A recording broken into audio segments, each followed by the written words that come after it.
I'm Brian Madison, born May 9th, 1962.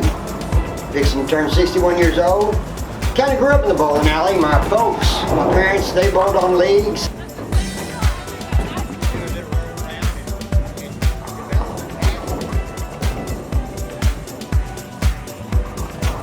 I've made a lot of friends through bowling.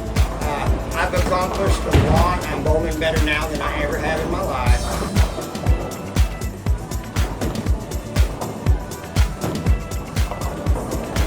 I'm Bo Harris. I've been bowling for a little over a year now.